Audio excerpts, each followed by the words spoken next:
Are you ready for one of my favorite questions that I have been asking myself recently? Thanks to my coach, who you guys have met. Daryl is my mastermind coach, Daryl Vesterfeld. And this is nothing new. This is a really common question in the coaching world. And that question is, what needs to be true in order for insert your desired outcome? So I have so much to catch you guys up on. This is going to be a little bit of a catch up behind the scenes episode, and I'm going to story tell a little bit behind this question of what needs to be true and why this has been so impactful for me, and why you should use this question every single day to accomplish your goals. Because not only are we on track for our best year yet, but I am recording this from my new podcast studio that seemed like nothing but a dream not even a year ago. So celebrate with me and let's dive in.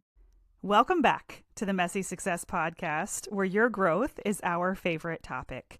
I'm your host, Elizabeth Henson, and here on the podcast, we share behind the scenes of building a business using our community-based marketing and real-life lessons that make your business easy and profitable. We help you combine your dharma, your unique skills, and your offers to build the business of your dreams on your terms. I don't give average business advice. I'm here to help you unlock the superpowers that are already within you. So make sure to follow along, and I promise you will start becoming even more magnetic, and you will see your own community grow around your brand.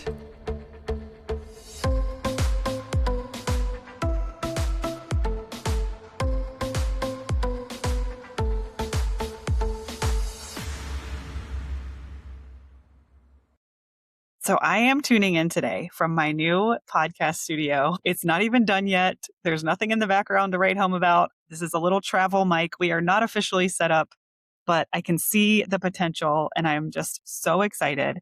And literally not even a year ago, this was just a dream.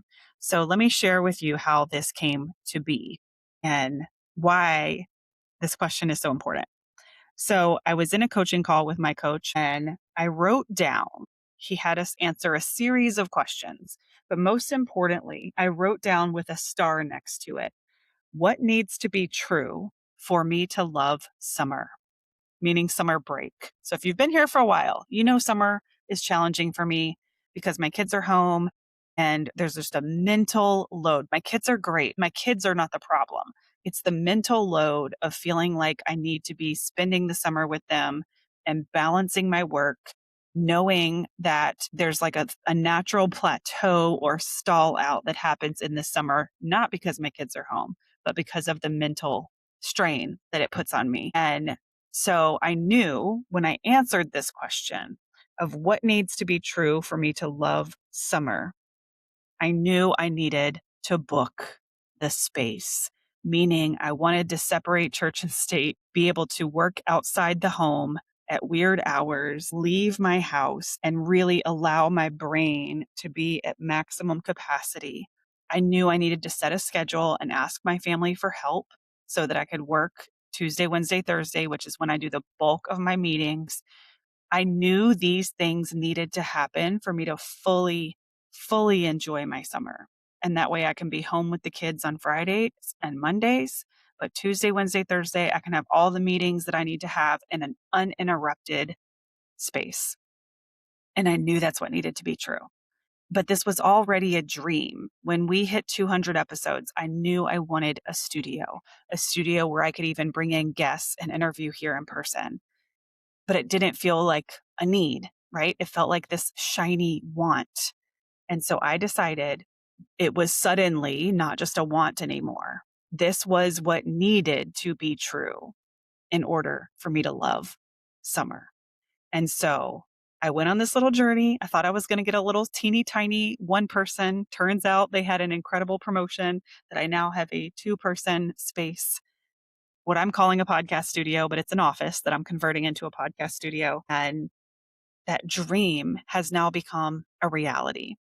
And we are having our best year yet. So financially, I felt like it was a good time to take the leap. It feels crazy because this is not a space issue. It's not that I don't have enough room at my house, but I needed the separation. My mental health really needed the separation. And here we are. And it's really exciting. And I wanted to share that with you. And I wanted to share how powerful that question can be. Because if I had not sat down and had to answer that question of what specifically needs to be true for me to enjoy the summer, and to answer it with full conviction, something that I was already considering, but like waffling over making a decision. And then here we are. So let's use some other examples of that question. Another thing I'm working on, you guys know I'm doing this 30-day live TikTok challenge. Oh, boy, we are on day 20. 20 out of 30 days. It is wildly successful and wildly frustrating at the same time.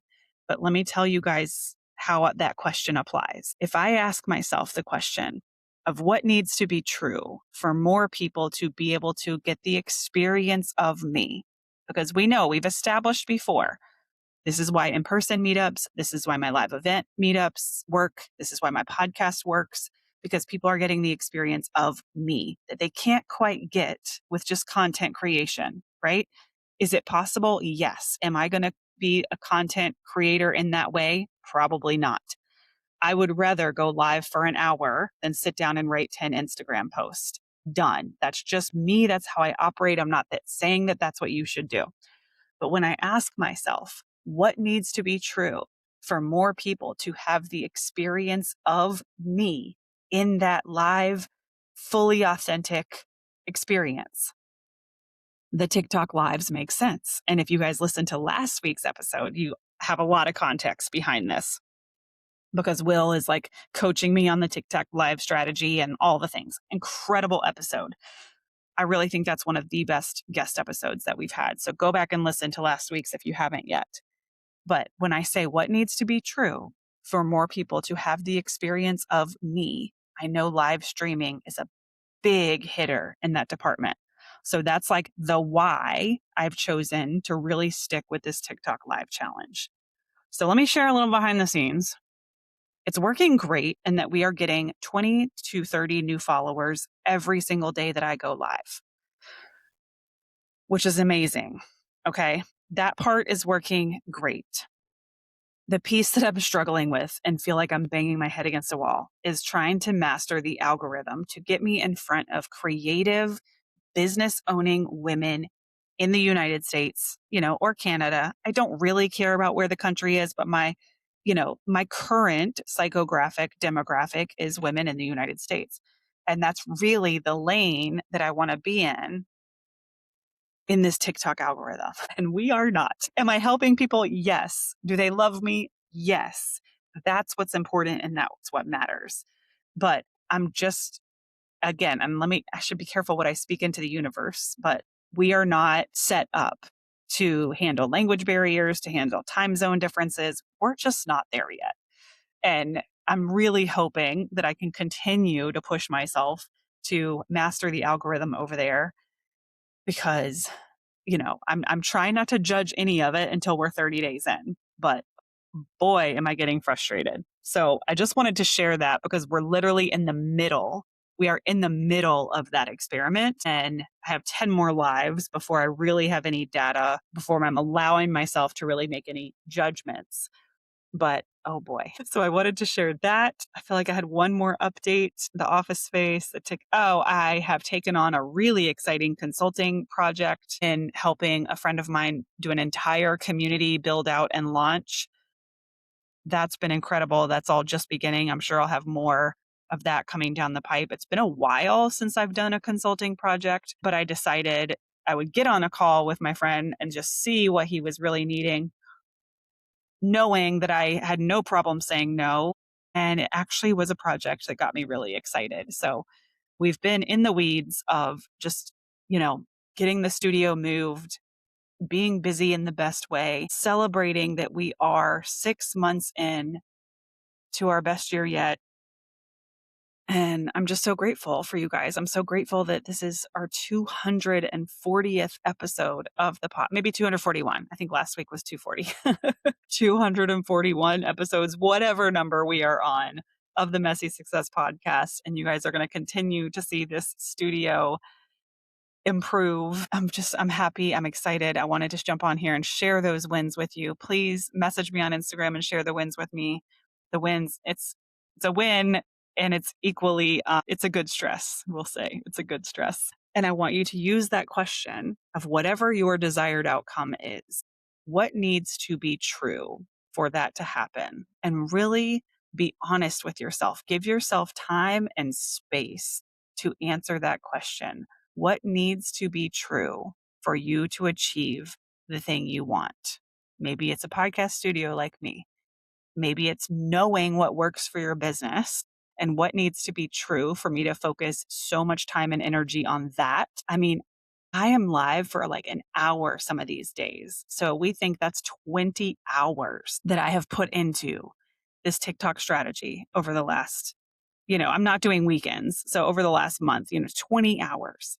However, I am 10 out of 10 certain that if I can master the algorithm and get in front of the right people, I am 10 out of 10 certain that this will help my business, which is why I'm willing to put in that amount of time and energy into the learning curve. And because I answered that question. So let me know. Please write me on Instagram, send us an email, and let me know how you're applying this question to your business development this week. And let me know if it helps you or not. And then I will pass that up the chain to my coach, Daryl, and remind him of just how much wisdom he has helped me ignite within myself. And I know he probably didn't come up with that question, but I still always like to give credit to those who inspire me and make me better. We are going into the Business by Design launch, which I'm on that team, which is always an incredible time of year. By the time this episode goes live, we will be knee deep in the BBD launch. So shout out to James Wedmore if you're going to join BBD this year. And that's it, my friends. I got to go sign out and head home and get ready for the kids. We are getting ready for summer. Short and sweet episode today, but I really hope that you will leverage that question into uncovering an action step that you need to take, because I promise these are the things that will lead you to your best year yet, is answering that question. So let me know what you filled in the blank and what you're going to do about it. I will see you soon. Yay! Thank you so much for being here and pushing play today. It really means the world to have you here, and this podcast wouldn't exist without you. If you're curious about your next step in business, don't forget to take our next step action quiz at elizabethhenson.co/next, and it will tell you exactly what is your next move. If you love this podcast, be sure to subscribe, share it with a friend, or leave us a review. It truly means the world to us and keeps us going. If you have a question or maybe a barrier in your business, we would love to invite you to submit your question, and we are even starting a new series where we will be coaching live on the air. So if you want to hear more about that or have your question answered, or just maybe feel brave and vulnerable to share about your business here on the podcast and get some support live on air, go to elizabethhenson.co/ask, and we really hope to hear from you. Thank you guys so much, and we'll see you next week.